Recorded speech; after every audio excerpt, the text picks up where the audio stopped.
buat bulan sabit dulu. Bulan sabit. Cukup tak? Tak cukup, ambil lagi colour. Letak air. Okey. Okey, kita buat lagi. Bulan sana ni Afia punya.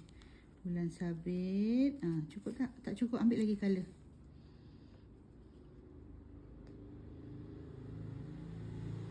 Sambung lagi. Bulan sabit sampai sana. Okey. Ambil lagi colour. Kita nak buat dia punya tiang pendek. Kita ambil colour. Okey. Afia buat sini. Tiang pendek. Bunyi dia apa? Betul. Okay, ambil lagi colour. Afia nak kena buat sini pula. Ambil lagi colour. Cukup tak colour tu? Kat tangan. Ambil lagi colour sana. Celuk air. Okey. Celuk air, ambil colour. Okey. Buat sini. Bulan sabit.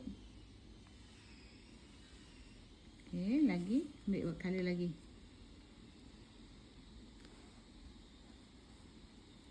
Okey, tiang pendek. Bunyi dia apa? Betul. Okey, buat yang ni pula. Ambil lagi colour.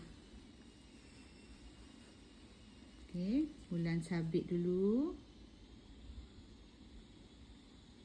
Okey, bagus. Okey, tiang pendek, ambil colour.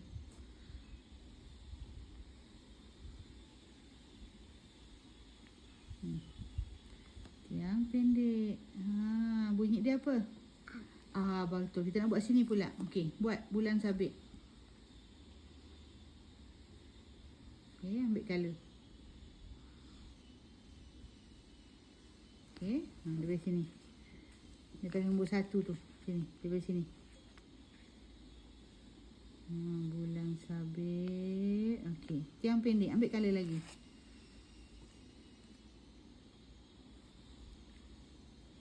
Tiang pendek. Bunyi dia apa? Betul. Okey, buat satu lagi. Okey, buat satu lagi.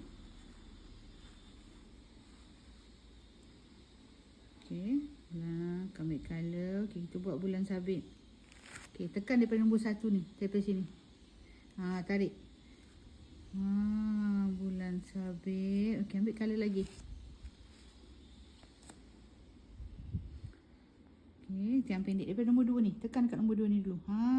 Tarik. Okey, bunyi dia apa? Siap dah. Lap dengan tisu. Tangan. Lap dengan tisu.